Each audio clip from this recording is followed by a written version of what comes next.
Hey all, my name is Nathan Harding from Global Secure Layer. My presentation today is discussing DDoS trends, challenges we've faced, how we've overcome many of these challenges, and also discussing the mitigation platform we've built. I also will touch on some of the recent attacks we've seen, as they are reasonably unique and quite interesting to discuss. Many of the points in the presentation are heavily technical, so I do hope I don't misspeak, get anything incorrect, but my technical team are around. You're welcome to have a chat with them afterwards. You want to have a bit more of a deep dive into what we've done and what we've built and how we've sort of done it. So GSL is an IP transit and network security provider. We've expanded to over 30 countries worldwide, including APAC, North America, Western and Eastern Europe, and recently the Middle East. We originally started as a hosting in the hosting space, focusing mostly on dedicated servers and game servers. However, with DDoS issues becoming more problematic, we did sort of venture out more into mitigating or trying to mitigate these issues, and sort of became a bit of a specialty for us. Many of the solutions we tried during this time as a hosting provider included GRE tunnels and various appliances. However, there were multiple issues and limitations which sort of led us down the route of building our own platform. Sorry? We'll get that later on. So what we're discussing today is the DDoS landscape, including the new attack vectors we are seeing, which are becoming a lot more common, and also the journey towards building our own devices and how we install them and how they're mitigating attacks today. So challenge number one is capacity and attack sizes. Attacks are increasing constantly. So the 1 terabit attacks that used to be very rare back 3-4 years ago are now the daily norm. We do see 1 terabit attacks basically every single day. And obviously networks need to be large enough in both the transit and peering ports to ensure they can actually handle the attack size. Otherwise they do risk saturating their links, and at the end of the day, the attackers have one of that's achieved. And then thirdly, the DDoS mitigation appliances actually have to have sufficient capacity to be able to scrub all this, inspect and scrub all this attack traffic. So ultimately, we need to ensure the attackers aren't successful. We also need to take into account that a null route from either you're launching it yourself from your own network or your upstream provider initiating a null route doesn't take place, because at the end of the day, the attackers have one of it if that's the case. Another interesting point to bring up is a lot of the Australian domestic ISPs are becoming more and more problematic in DOS attacks. It's starting to get to the point where between maybe 10 to 30 gigabit attacks we do see originating from ISPs in Australia.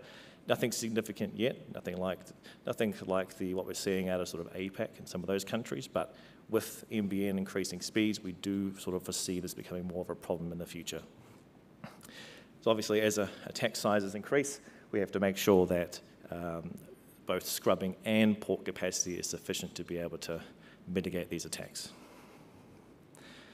Another point to bring up as well is, funnily enough, late last year we actually upgraded our DECIH Frankfurt port to 400 gig just to deal with some of these attacks we are seeing.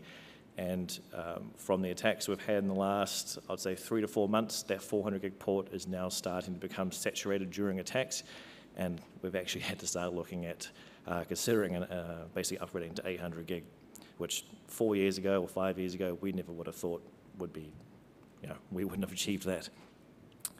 So as you can see here, we have an image of attack targeting one of our customers. I hope you can see it on the projector, but green shows clean traffic that hasn't been impacted or mitigated, whilst red is attack traffic which has been basically removed by one of our appliances. A breakdown of one of these attacks basically shows where most of the attack traffic is originating. So Singapore, Frankfurt, and Tokyo are definitely quite common in these attacks. And with most attacks we are seeing, this is quite a common occurrence. So this is quite important for us because as we've grown our network to over 30 cities and have scrubbing devices in each of these 30 cities, we're able to advertise all prefixes across each of these locations and utilising backhauls to carry clean traffic to the final destination.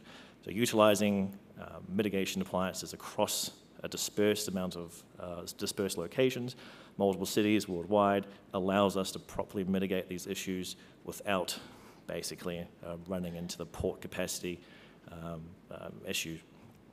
So building on the Anycast design we've done, the following slide showed how traffic is split across, traffic is originating from multiple sources and heading towards the final destination, Sydney. So traffic is coming from Oceania, Europe, and APAC for this particular example, utilising our terrestrial and subsea backhaul, and then being delivered to the customer in Sydney.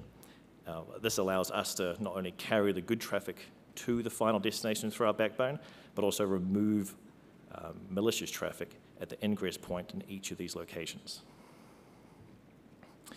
So the second issue we have taken into account is the changing attack methodology. So obviously, attacks used to be more basic volumetric, whether it was DNS or NTP. I'm sure everyone in the audience is familiar with that. But this is sort of transitioning to more sophisticated application-level attacks, which are starting to mimic real traffic. So this means traditional approaches were not appropriate, as policies for volumetric traffic could not be applied to the application or protocol attacks we were seeing. So basically, any sort of mitigation device which focused more on either rate limiting or basically acting more of a firewall were just absolutely problematic.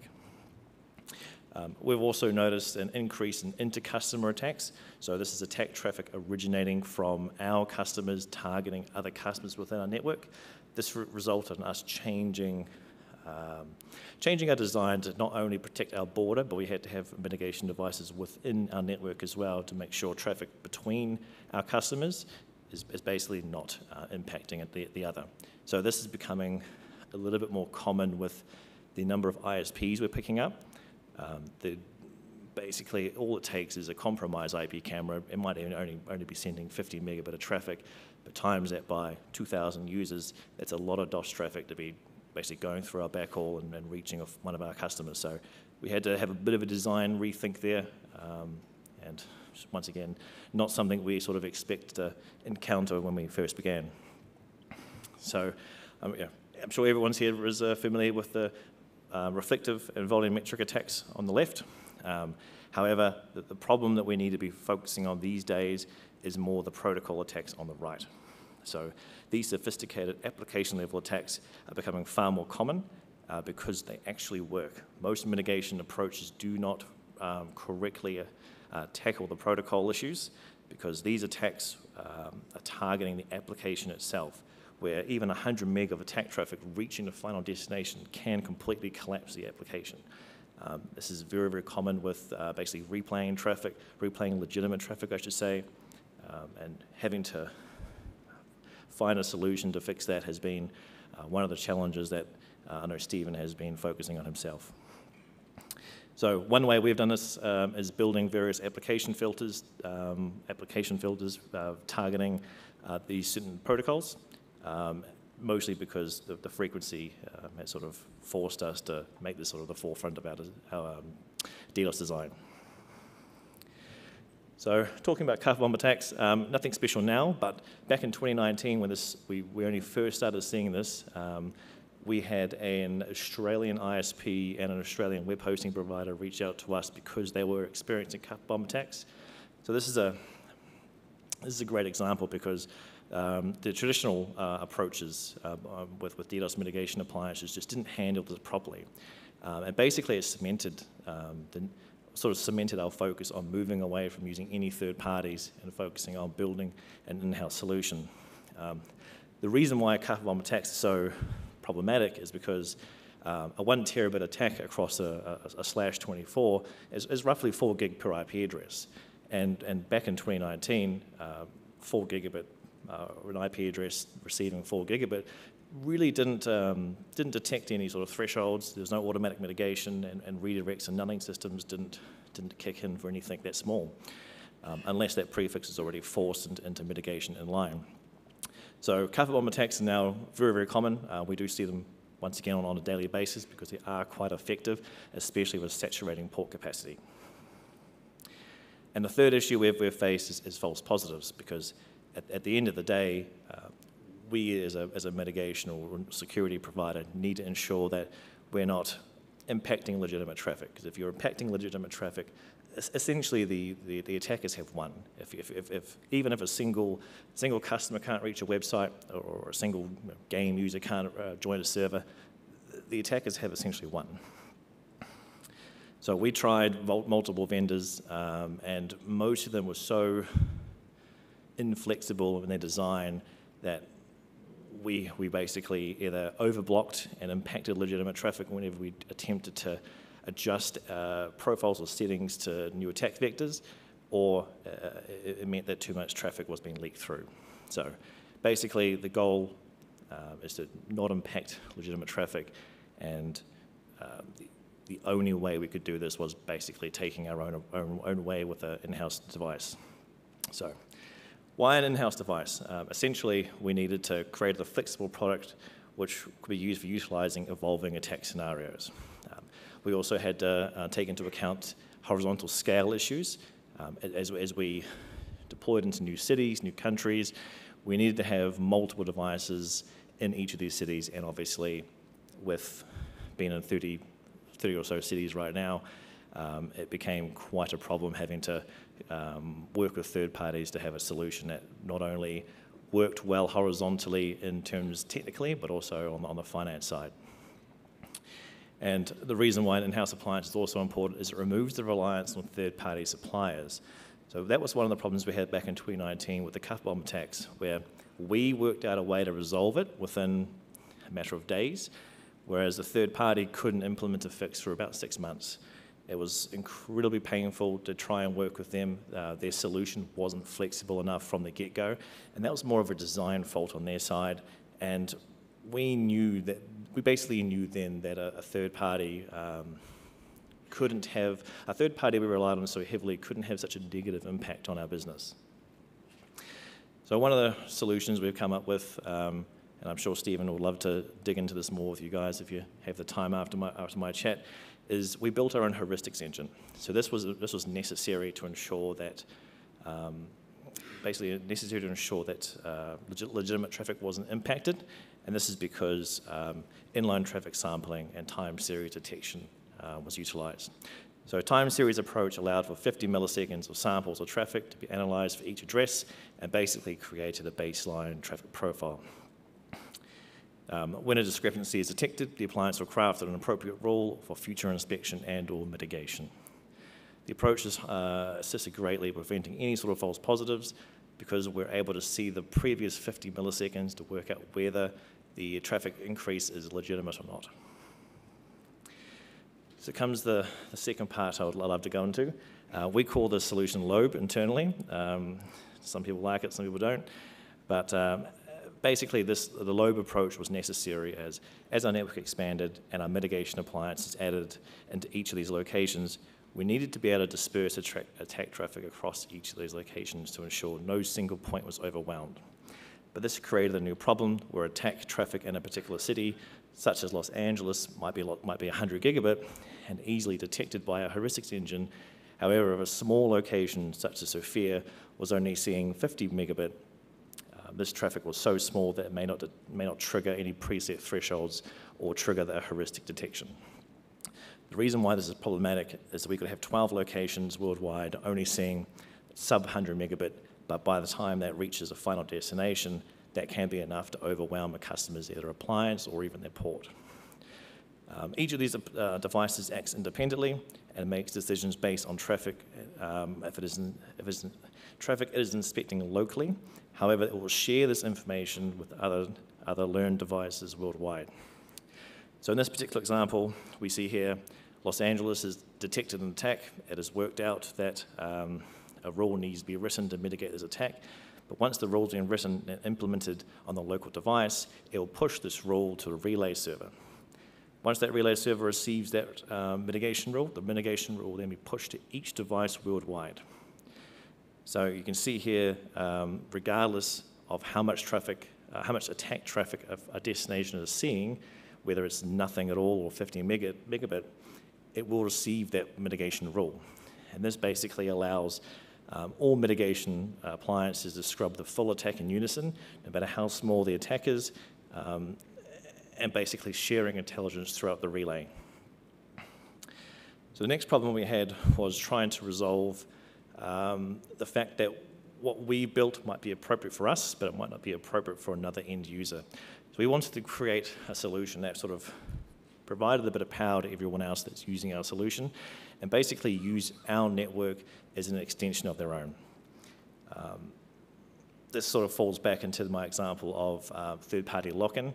So rather than relying on a solution that might be very limiting, it might be restrictive in sort of access, we wanted to go one step further to allow a customer to basically do it themselves if needed, and realistically do it themselves and not have to talk to us. That is definitely the end goal of anything we do. So basically, treating our network as an extension of theirs, and then allowing the customer to make any particular change they wish, whether it's a profile setting, whether it's having a prefix or a single address in line through the appliances or not. Basically, the change is at their will. We want to create control for an entire prefix or single address, because at the end of the day, we don't know what these addresses are doing. We don't know if a /32 is a DNS server or a /32 is a mail server. So a particular rule set, a particular profile will be appropriate for one destination service and not appropriate for the other. Once again, putting the power in the hands of the users, because we don't want to be involved, or we don't have to be, and we know how painful it can be relying on third parties. So focusing on the solution, we have the level 1 device you can see in the image there, and we also have the level 2. So focusing on level 1 to begin with, the life cycle of the packet entering level 1 will then go to level 2 as required. Level 1 focuses on the heuristics engine, as I discussed, and then also the protocol-specific filtering. So akin to security groups on cloud providers such as AWS, but with the expressiveness of TCP dump filters. The result is highly precise matching on particular classes of traffic, which cannot be remedied on most ASIC hardware today due to limitations in the packet processing pipelines. So as I hope you can see there on the screen, we show that the level 1 device, which is basically focused more around the volumetric side, the heuristics engine is the first step in the level 1 device. If a rule is learned from elsewhere in the network, it will be processed here through the lobe solution. If the heuristics is not dropping the packet, it proceeds to further steps in the pipeline, such as a protocol validation. For example, if this is a TCP packet, it will check the flow. The flow belongs to a valid state and accept or drop as necessary. Similarly, if this is a game traffic, it belongs to a particular protocol supported by this device. It'll be validated relative to the state for that application. So, for example, for the game protocols, we've written quite a few ourselves, whether that's Valve Source Engine, whether that's even TeamSpeak, Rust is another one through RACnet, and I believe even the 5M protocols. These are all written through the protocol-specific filtering, and allows these devices to work out whether attack traffic is malicious or not. So packets will go along the BPF chain from volumetric device into the level 2 device. Along this chain, it will be matched before passing. So this allows customers to solve their own problems without needing the vendor, or basically us, to be involved. We've taken this further by allowing jumping to additional BPF chains to provide a fluid solution. This is quite important because the 3 billion packet per second attack that we experienced on the 27th of August was mitigated without any impact to our customer, because they had pre-designed or pre-configured the level 2 appliance to basically inspect and drop particular traffic through this chain setup. So by the customer already following the BPF chain configuration, they were able to write something that was appropriate for their application, rather than relying on us to basically guess by applying certain filters ourselves. So as you can see here, the packet has been tested against the first rule in the chain. This packet is not a DNS packet, so the check does not apply. The packet proceeds to the next index in the chain.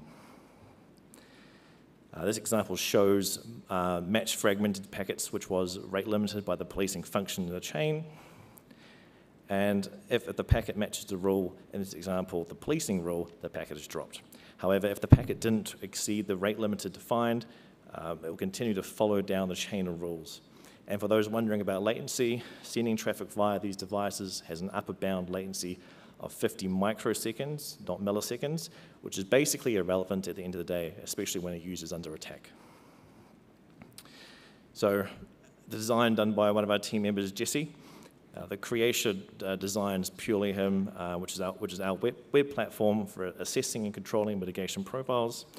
We basically wanted to create an easy solution for users to make mitigation decisions themselves, because at the end of the day, we would like to remove ourselves as much as possible, put the control in the user's hands. An example of this is allowing customers to force prefixes or even single IP addresses to have inline protection, so forced through our devices, or they can set it to on-demand, where our heuristics engine will make those decisions for them. We also wanted to make sure we didn't fall into the trap of limiting customers like most third-party vendors. We want to move beyond pure DDoS mitigation and allow customers to prevent other malicious payloads, such as potential zero-day exploits, and basically use this service as a global firewall. We have had some customers do this themselves, rather than relying on or waiting for their vendors to release zero-day patches. They have utilized our creation design, following BPF chains and writing rules that drop certain packets. I know we have done that a few times ourselves when we've seen exploits being abused across the network. So jumping into the August 25th largest packet rate DOS attack that's ever been reported to the public. So one of our customers received this attack, which equaled 3.15 billion packets per second, gigapackets per second for those of you who want to be technical. The majority of this attack originated from Russia, Vietnam, and Korea. The attack size is what we saw. However, there was congestion on some of our overseas ports, so the true power of this botnet would have been far higher than what we actually reported. Funnily enough, the customer wasn't impacted by this attack, though it did highlight many upgrades that the network team will now have to implement, which I know they like to bully me to pay for. Just a quick breakdown, hope you can see that on the screen, where we basically record all attacks to quite a fine detail. We don't usually share this kind of information, but due to the uniqueness of this attack, I thought it'd be worth putting on the slides. As you can see here, the pie chart sort of provides a bit of a breakdown of the top attack countries as well as the top source ASNs. At one point, we thought it was interesting to note that future attacks from this botnet varied in top source ASNs as many networks actually intervened in cleaning up attacks originating from their network. For example, Korea Telecom, which was the largest source of this attack originally, future attacks from KT were significantly smaller. So they actually took a proactive approach to removing, or at least rate limiting, some of the attack traffic originating from the network, which to us is fantastic, prevents basically malicious traffic across the network, wasting everyone's backbone, for example. Unfortunately, they're one of the few that actively have a positive influence on the overall network infrastructure. Many of the ASNs listed there are still problematic today. So this is a network we've built over the last 5 years. We've expanded quite considerably. Our focus has been very international. While we started with Australia, we quickly moved into Singapore, parts of the US, and then eventually did a large deployment through Europe, and even recently did quite a large deployment through the Middle East. Our goal is to continue building out globally. We want to ensure that we're mitigating as much attack traffic overseas as possible before it reaches our backbone, or even before it reaches the final destination, because one, it's a cheaper approach, nothing worse than saturating submarine cable links with DOS traffic, and two, it actually ensures that attack traffic is staying within those cities themselves, because when we expanded into Europe, for example, the attacks we were seeing suddenly went from, let's say 300 gig back in 2019 to close to a terabit, because most providers aren't carrying the full size that DOS attack to the destination you are. So as we expanded more overseas, we were seeing larger and larger attacks, And I assume once we finish our upcoming deployments, the attacks again will continue to increase. That's our slide presentation today. I'd like to thank my team. Obviously, fantastic group of guys. Everyone's done a significant amount of work, as you've seen. What we've built over the last 5 years is just phenomenal. So thank you guys a lot. Really do appreciate it. Cheers.